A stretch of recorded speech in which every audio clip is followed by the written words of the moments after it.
Maroc, Maroc, Maroc, Maroc, Maroc, Maroc, Maroc, Maroc, Maroc. Mais laissez-nous tranquilles un peu. Mais laissez-nous tranquilles. Infantino propose au Maroc d'organiser la finale de la Coupe du Monde 2030 en échange d'être soutenu pour qu'il reste président de la FIFA. Non mais...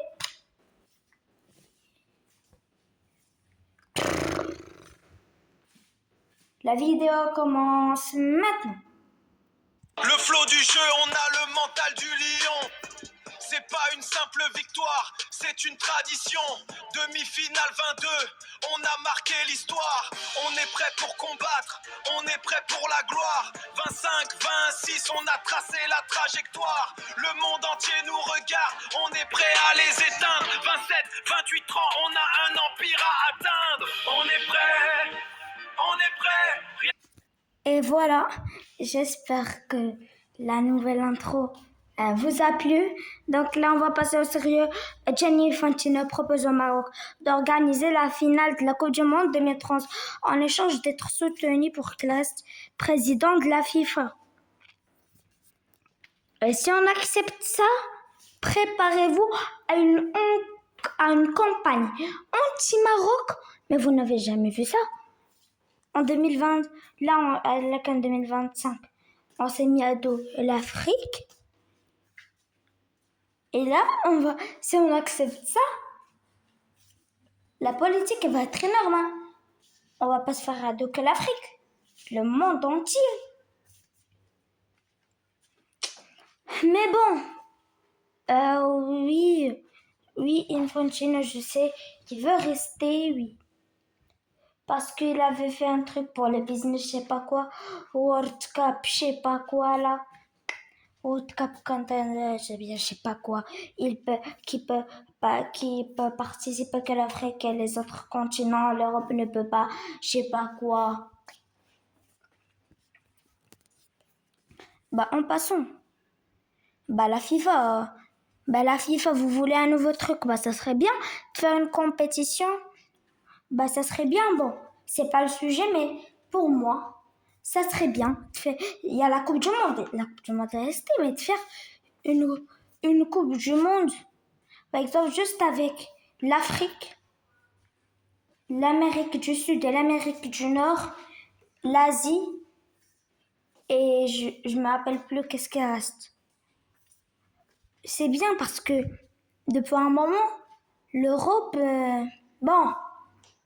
ça veut dire ça serait mieux de faire une autre compétition, mais bon, c'est pas ça le sujet. Hein. Donc, pour ça, je sais pas en vrai. Je sais pas. Mais à voir, parce que quand il y aura les élections, soyez sûr que tout le monde va voter contre Infantino. Hein. Mais voilà. Mais on va voir qui sera à la place parce que peut-être qu'il y aura quelqu'un,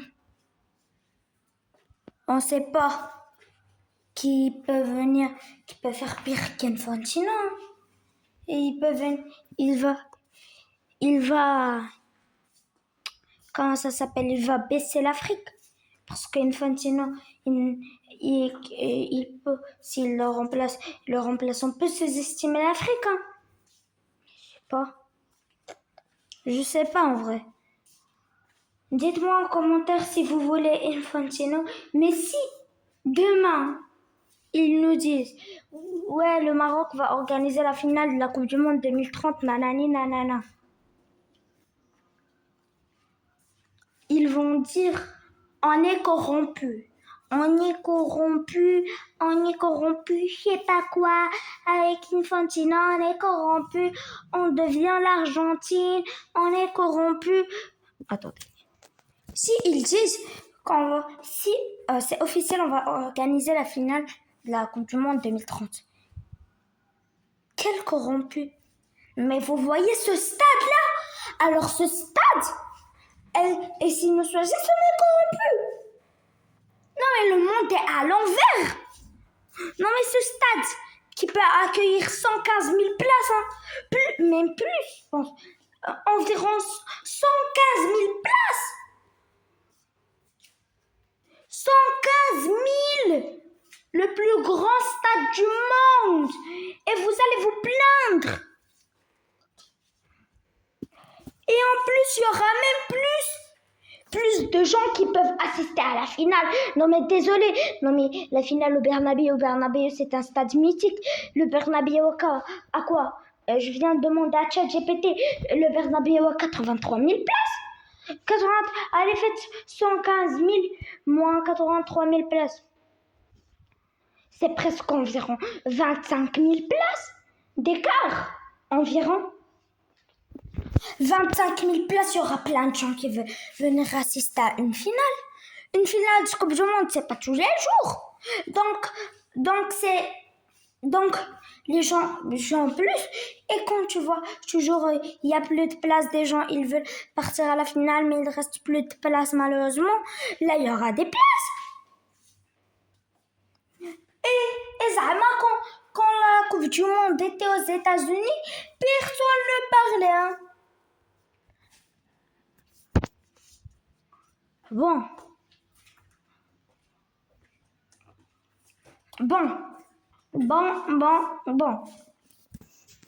Alors, c'est quoi ce bordel, MDR? Le parti écologiste portugais demande le retrait du Maroc de l'organisation de la Coupe du Monde 2030.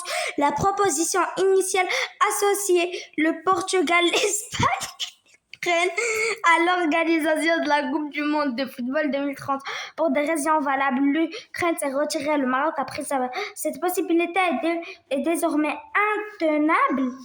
Non seulement le Maroc n'est pas un partenaire fiable, mais il fait aujourd'hui partie de l'international réactionnaire qui recourra à tous les moyens pour affaiblir l'espace politique européen. Mais allez vous faire soigner! Donc là, vous voulez jouer la Coupe du Monde 2030 en Ukraine? Non mais il faut aller se faire foutre. Espagne, Portugal. D'abord les Portugais. On va vite vous éliminer parce que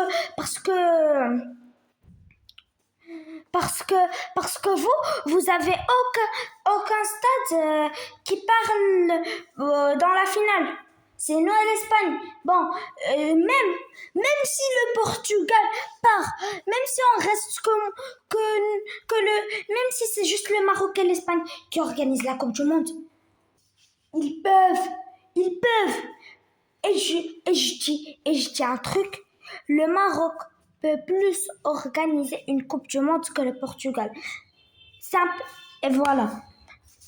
Ça y est pas allé. Et votre avis, hein, dites-moi votre avis. Hein. Mais le Maroc, à tout seul peut organiser une Coupe du Monde. Hein. Bon, à 48 équipes, bon, ça sera chaud, mais juste, alors les Portugais qui disent, les Portugais qui disent la proposition, non. Le Portugal a que 3 stades dans cette Coupe du Monde. Donc fermez-la s'il vous plaît. Et deuxièmement,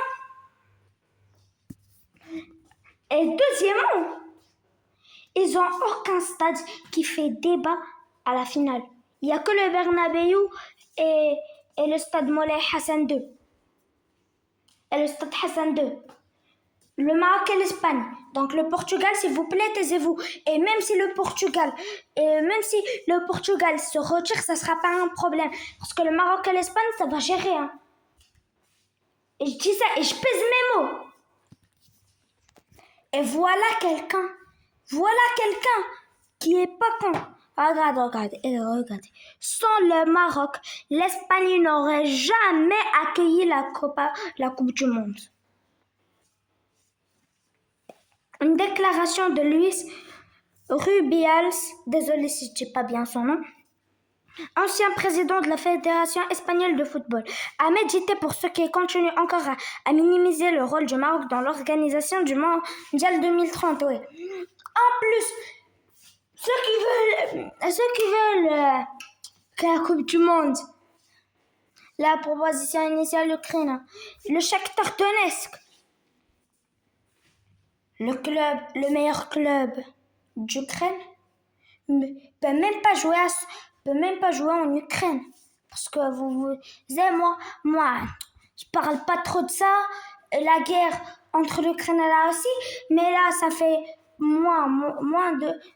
moins en moins polémique, mais il faut pas oublier que ces gars sont encore en guerre, hein. Et pour moi, le Real Madrid qui a un stade Santiago Bernabéu, certes rénové, ou bien je sais pas quoi. Le Maroc a un stade flambant neuf, tout neuf, et le Maroc aura un stade tout neuf, Inch'Allah, et qui va être un monument. Il va être un monument parce que c'est la plus grande infrastructure du Maroc. Et même de toute l'Afrique même. Donc, faut pas minimiser le Maroc. Et voilà, j'espère que cette vidéo vous aura plu. Et pour les rageux là, quart de finale de Coupe Arabe 2021, vainqueur de Coupe Arabe 2025, demi-finale de Coupe du Monde 2022, vainqueur de la CAN U23, vainqueur de la Coupe du Monde U20 2025, quart de finale de la Coupe du Monde 2026, finaliste de la Coupe d'Afrique 2025. Bon, on sait pas si on est... Parce que le TAS a dit que le 8 octobre, on sera le 8 octobre. Et ce 8 octobre-là, je l'attends de pied ferme. Hein. Le 8 octobre, je l'attends de pied ferme parce que si on est... J'ai préparé des trucs. Si on n'est pas champion, si le TAS dit que c'est le Sénégal, ça va être ça. Finaliste de la Coupe d'Afrique 2025. Mais si c'est nous, les champions d'Afrique, ça va être comme ça, là. Avec les 2 étoiles, le petit truc, Coupe d'Afrique 1900 et Coupe d'Afrique 2025. Alors peut-être, bon, c'est pas sûr que c'est ça puisque c'est pas encore officiel. Mais si c'est officiel, on va ajouter les petits trucs. Mais bon, j'espère que cette vidéo vous a plu. N'hésitez pas à liker, vous abonner, à activer la cloche. Et sur ce, c'était Ugni, Allez, ciao!